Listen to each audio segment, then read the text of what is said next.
प्रत्युषा की मौत दरअसल आपको दिव्या भारती की मौत की याद भी दिला सकती है। उसने भी खुदकुशी की थी।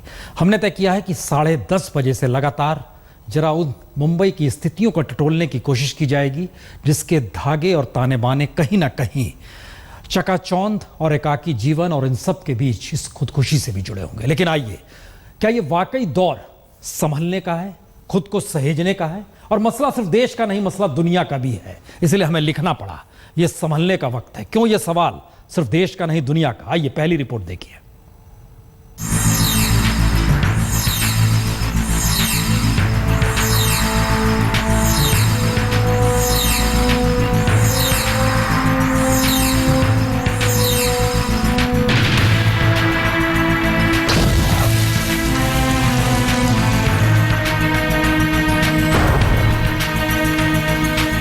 भारत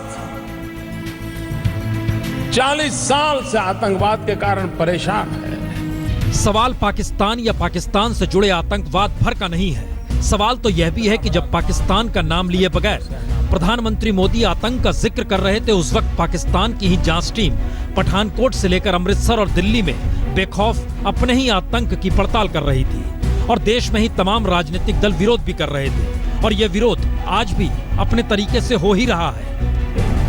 एक कॉन्स्पिरेसी के अंतर्गत भारत की असफलता रही है बहुत गंभीर कि चीन और पाकिस्तान ने उसको विफल किया वापस। तो क्या पाकिस्तान या आतंक को लेकर जब देश के भीतर ही टकराव है तो फिर अंतर्राष्ट्रीय मंच पर सवाल पाकिस्तान का हो या आतंक पर नकेल कसने का, उस पर सहमति कैसे होगी? यानी पठानकोट एयरबेस पर हमला करने के पीछे पाकिस्तान की जमीन पर खुलेआम तकरीर करने वाला जैश-ए-मोहम्मद का मुखिया अजहर मसूद का नाम भारत ने संयुक्त राष्ट्र में लिया, सबूत तक दिए।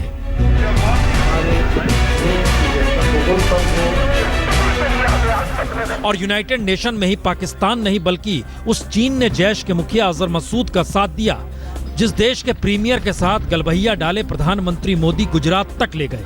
यानी विदेश नीति या फिर कहें चीन और पाकिस्तान के साथ बदलते संबंधों को उस दौर में दुनिया देख रही है जब पहली बार पाकिस्तान की जमीन से भारत पर हमला करने पहुंचे फिदाइन को भारतीय फौज पकड़ रही है और पाकिस्तानी जवाब देने के लिए एक भारतीय व्यापारी को पकड़कर भारतीय खुफिया एजेंसी रॉ का जासूस करार दे रही है। यानी ध्यान दीजिए तो टकराव चरम पर है, बावजूद इसके आतंक पर सहमति होनी चाहिए। इसका जिक्र अंतर्राष्ट्रीय मंच पर हो रहा है। तो क्या आतंक के साए में दुनिया एक नए आतंकी युद्ध की दिशा में बढ़ रही है और प्रधानमंत्री मोदी को यह कहना पड़ रहा है का प्रभाव है जो आतंक को अपनी सुविधा से परिभाषित करते हैं। मसलन भारत के लिए आतंकी अजहर मसूद को चीन आतंकी नहीं मानता, पाकिस्तान लश्कर और जमातुल दावा को अलग अलग मानता है, तो यूक्रेन के विद्रोहियों को अमेरिका आतंकवादी नहीं मानता लेकिन रूस मानता है क्योंकि वह यूक्रेन के साथ खड़ा है।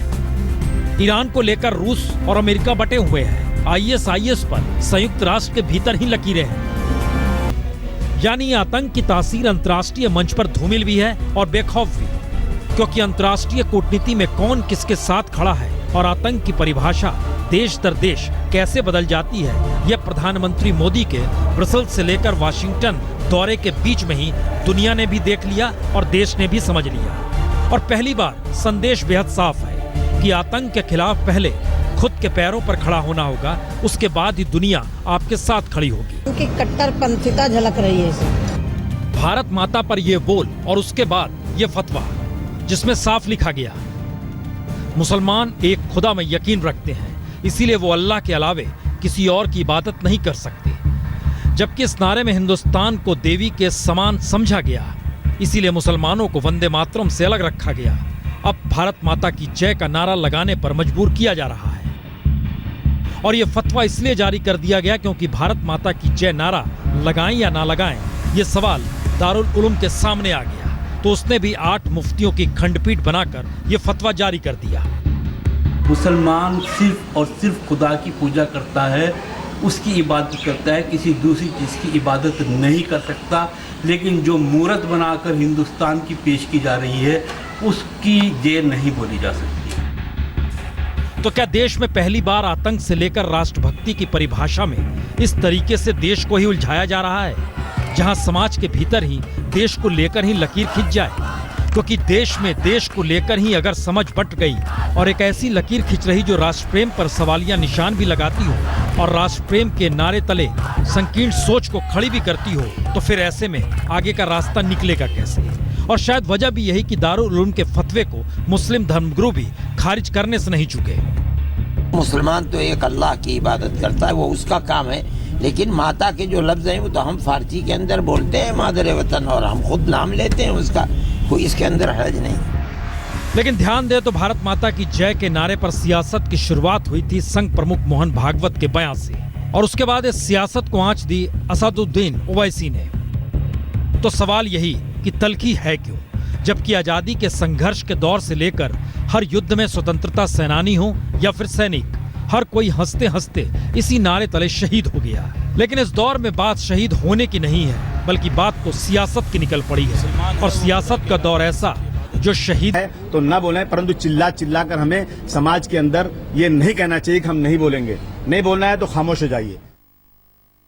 संभलने का वक्त तो है, सवाल सिर्फ मुद्दों का नहीं है, सवाल तो भ्रष्ट होते सिस्टम का भी है। उस सिस्टम का भी है जिसके जरिए लग ये रहा है कि सत्ता की कुर्सी मिल जाए तो उसके बाद सब कुछ हथेली में समेट लेंगे। ये स्थिति क्यों आई, किस रूप में आई? एक पुल गिरा और उसने भ्रष्टाचार की उस नींव को दिखा दिया कि आखिर सत्ता का मतलब होता क्या है।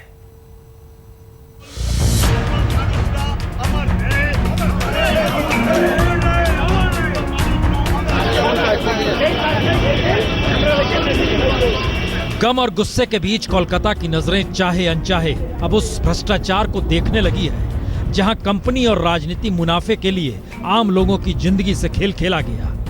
क्योंकि 9 बरस से कछुए की रफ्तार से 2 किलोमीटर का पुल पूरा करने का जोश चुनाव से ऐन पहले ही जागा, और इस रफ्तार ने 28 जिंदगी ले ली। चुनाव का पहले ब्रिज का काम शुरू करने का कोई जरूरत नहीं था, और जब जल्दी 2 नंबरी सामान से ये ब्रिज का काम शुरू हुआ, जल्दबाजी से आज इतना बड़ा हादसा हुआ। पुल तले अब जिंदगी तो नहीं, मौत जरूर एक एक कर निकल रही है, लेकिन हर मौत भ्रष्ट होती व्यवस्था से ये सवाल जरूर पूछ रही है कि आखिर दोषी है कौन। और जो जवाब निकल रहे हैं उसमें लग ऐसा ही रहा है कि दोषी तो कोई नहीं, क्योंकि ममता बनर्जी कहती है ये ब्रिज लेफ्ट की सरकार में पास हुआ, कंपनी कहती है हर जांच में हम साथ खड़े हैं, कांग्रेस बीजेपी कहती है ममता ही जिम्मेदार है, वामपंथी कहते हैं कंपनी और तृणमूल का मिला जुला खेल है, और आम आदमी जी वह कुछ नहीं कहता, वह गुस्से में है या फिर दर्द में डूबा हुआ है।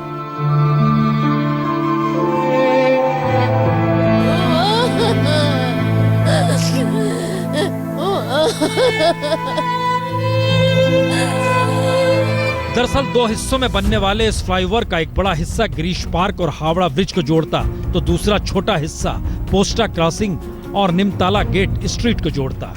और अब कंस्ट्रक्शन से जुड़े इंजीनियर भी चुप होकर ही संकेत की भाषा में ही सही लेकिन बताने लगे हैं भ्रष्टाचार तो है, क्योंकि 164 करोड़ में बनने वाले इस पुल पर अब तक 250 करोड़ खर्च हो चुके हैं। तो क्या सिस्टम ही भ्रष्ट है या भ्रष्टाचार ही सिस्टम है? और इन सब के बीच अब पहली बार समूचा बंगाल उस राजनीति को टटोलना चाहता है जहां राजनीति ईमानदारी की हो, क्योंकि 50 बरस पहले ईमानदारी की बात बंगाल में ही हुई थी, तब सत्ता पलटी थी। और इस वक्त भ्रष्टाचार अगर सिस्टम है तो बदलेगा कौन? क्या वाकई चुनाव की दिशा भी वही हो जाएगी? ये एक सवाल जरूर है कि क्या वाकई चुनाव की दस्तक चूंकि बंगाल में हो चली है तो ये पुल जितने लोगों को लील गया और जो परिजन देख रहे हैं उनके जहन में क्या होगा? हम सीधे चलते हैं ग्राउंड जीरो। अंजना उन कश्यप हमारी सहयोगी इस वक्त हमारे साथ वहीं से जुड़ रही हैं। अंजना, ग्राउंड जीरो पर खड़े होकर क्या महसूस करते हैं? क्या वाकई लोगों को लग रहा है न्याय मिल जाएगा, दोषियों को सजा होगी? ममता बनर्जी कहती हैं कि मैं नहीं जिम्मेदार, मुझसे पहले जो थी सरकार वही है जिम्मेदार। यानी लेफ्ट के माथे पर सारा ठीकरा फोड़कर ममता बनर्जी का कहना है कि मुझसे पहले की वामपंथी जो सरकार थी वो इसके लिए जिम्मेदार है। इधर वामपंथी दलों को ले लीजिए, वो कहते हैं ममता बनर्जी जिम्मेदार है और ममता बनर्जी का जो लोकल कॉन्ट्रैक्टर्स के साथ नेक्सस है वो इसके लिए जिम्मेदार है। बीजेपी को लीजिए, बीजेपी का कहना है कि ममता बनर्जी यानी राज्य सरकार की ही भूल है। अब इन्हीं तमाम सवालों के बीच यानी अगर हम देखें तो कसूरवार कोई नहीं है, कसूरवार एक तरह से कोई नहीं है, लेकिन बड़ा बाजार में गिरा हुआ ये पुल अपना कसूरवार तलाश रहा है। नहीं, लेकिन माँ माटी मानुष अब का नारा, एक दौर में सर्वहारा का जिक्र, लाल सलाम का जिक्र, क्या है इस राजनीति का मतलब? प्रसून, ये वही पश्चिम बंगाल है जिसने 50 साल पहले 1967 में नक्सलबाड़ी आंदोलन की शुरुआत देखी थी, जब पुलिस की गोलियां बरसाई गई थी किसानों पर। वहां से लेकर आज के इन 50 वर्षों में ये पश्चिम बंगाल कहां पर पहुंचा है, ये सवाल बहुत बड़ा है। सवाल यही है कि अब व्यवस्था में बहुत ही व्यवस्थित तरीके से भ्रष्टाचार इतने अंदर तक समा चुका है कि इतना बड़ा पुल गिर जाता है और इधर उधर की बहस हो रही है, लेकिन जो भ्रष्ट व्यवस्था इतने वर्षों में कायम हुई है, जो अंदर ही अंदर दीमक की तरह इस पूरे राज्य में एक तरह से अलग अलग जगहों पर फैल रही है, उस पर किसी की नजर नहीं पहुंचती है। सिस्टम भ्रष्ट है। बहुत बहुत शुक्रिया आपका अंजना। लेकिन इन सब के बीच फिर वही सवाल, संभलने का वक्त तो है, लेकिन संभलने के वक्त में अगर हर नजर सत्ता की दिशा में जाए, सत्ता बनानी हो, सत्ता बनी हुई हो, क्या स्थिति बनती है, यह भी देख लीजिए। 2 दिन बाद जम्मू कश्मीर में Mehbooba Mufti common minimum programme के तहत सरकार बनाकर सीएम पद की शपथ लेंगी, तो महाराष्ट्र में शिवसेना बीजेपी की नेचुरल साथी है और माना यही जाता है। और मुंबई से लेकर दिल्ली तक शिवसेना और बीजेपी दोनों किसी कॉमन मिनिमम प्रोग्राम के साथ हैं, ऐसा भी नहीं, क्योंकि दोनों हिंदुत्व का परचम उठाए हुए हैं। लेकिन शिवसेना हर मुद्दे पर प्रधानमंत्री मोदी के खिलाफ है और शिवसेना का मुखपत्र सामना उसका बेहतरीन हथियार है। जहां जेएनयू का जिक्र तो निशाने पर मोदी, सोने पर एक्साइज बढ़ गई उसका जिक्र तो निशाने पर मोदी, माल्या का जिक्र तो निशाने पर मोदी, उत्तराखंड का जिक्र तो निशाने पर मोदी। तो नेचुरल साथियों को सियासत साधने के लिए आपस में टकराना है या फिर टकराते हुए दिखाना है, और दूसरी तरफ जो नेचुरल साथी नहीं है उन्हें टकराव के बीच सत्ता संभालनी है। शिवसेना का मुखपत्र सामना 2014 के बाद केवल एक मुखपत्र नहीं, तो एक सरकार के खिलाफ कई मुद्दों पर मुहिम छेड़ने वाला अखबार बनते जा रहा है। एक वक्त था जब शिवसेना बीजेपी नेचुरल अलाइज कहे जाते थे, हिंदुत्व के मुद्दे पर दोनों पार्टियां साथ आई थी, लेकिन सत्ता आने के बाद सब कुछ बदल गया है। बिना किसी कॉमन मिनिमम प्रोग्राम के केवल और केवल सत्ता चलाने के लिए दोनों पार्टियां साथ है, ये लगता है।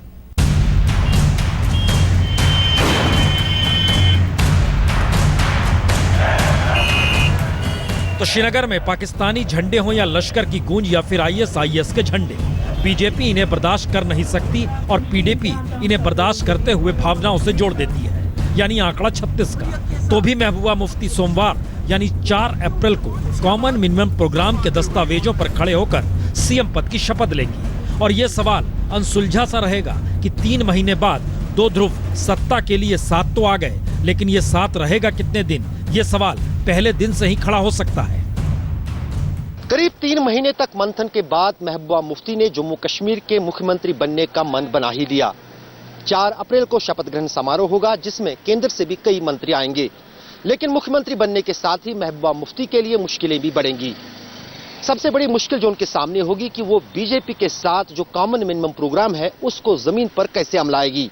दूसरी तरफ कश्मीर में जिस अंदाज से देश विरोधी गतिविधियां बढ़ी है, उन पर महबूबा मुफ्ती काबू कैसे पाएगी। तो सत्ता का खेल ही राजनीति का नायाब संविधान है। ऐसे में मुंबई की जनता हो या फिर वादी के लोग, दोनों को सिर्फ सरकार चाहिए या फिर काम की दरकार भी, ये सवाल सरकार और जनता के बीच अनसुलझा सा है। संभलने का वक्त इसलिए भी, अगर हालात इतने बुरे हो चले हैं, सत्ता अपने तरीके से मनमानी करने लगी है, तो इन सब के बीच जनता के पैसे से प्रचार इस देश के भीतर खूब होता है। जरा इस रिपोर्ट को भी देख लीजिए, इससे भी समझना होगा। जनता के पैसे से सरकारी प्रचार का ये अनूठा विज्ञापन है। झारखंड, दिल्ली और तेलंगाना, यही तीनों विज्ञापन दिल्ली के अखबारों में छपे और खासतौर से झारखंड और तेलंगाना सरकार को अपनी जनता के पैसे से दिल्ली में अपनी उपलब्धि बताने या मुश्किलों को जताने की जरूरत क्यों पड़ी, यह भी सवाल है, क्योंकि पैसा तो जनता का, वह भी वहीं की जनता का। मसलन नक्सल हिंसा से जूझते झारखंड की पुलिस दिल्ली के अखबार में विज्ञापन देकर बताती है कि नक्सलियों के डर से गांव वीरान हो गए, तो दूसरे विज्ञापन में नक्सलियों के जरिए सरकारी इमारतों को विस्फोट से उड़ाने का जिक्र करते हुए सवाल किया जाता है, यह कैसा समाजवाद। यह अलग मसला है कि झारखंड में नक्सली माओवादी है, ना कि समाजवादी, लेकिन फिर भी झारखंड के टैक्स पेयर का पैसा कैसे दिल्ली के अखबारों में विज्ञापनों के जरिए लुटाया जाता है, यह भी कमाल का सच है। और वहीं तेलंगाना सरकार का ये 2 पेज का विज्ञापन भी दिल्ली में ही छपा है, जिसे तेलंगाना के लोगों को जानना चाहिए, लेकिन दिल्ली के लोग जान जाएं, इसे बताने के लिए तेलंगाना की सरकार बेचैन हो गई और जनता के पैसे से दिल्ली के अखबार में अपनी उपलब्धियों को बताने वाले 2 पेज के विज्ञापन को छपवा दिया। क्यों छपवाया, यह भी सवाल। तो एक तरफ झारखंड या तेलंगाना दिल्ली के अखबारों में छापकर खुद को सक्रिय बताने का राष्ट्रीय प्रचार करते हैं, और दूसरी तरफ केजरीवाल सरकार का विज्ञापन जो जनता के पैसे की खुली बंदरबांट दिखाता है, क्योंकि एक पन्ने के विज्ञापन में चंद शब्द और सीएम की बड़ी तस्वीर। चूंकि पैसा जनता का होता है तो विज्ञापन तो छोटा भी हो सकता था, लेकिन विज्ञापन ऐसा कि सिर्फ और सिर्फ खाली जगह ही नजर आती है और सारी नजर इसी दिशा में जाती है कि खाली जगह के लिए करोड़ लुटा दिए।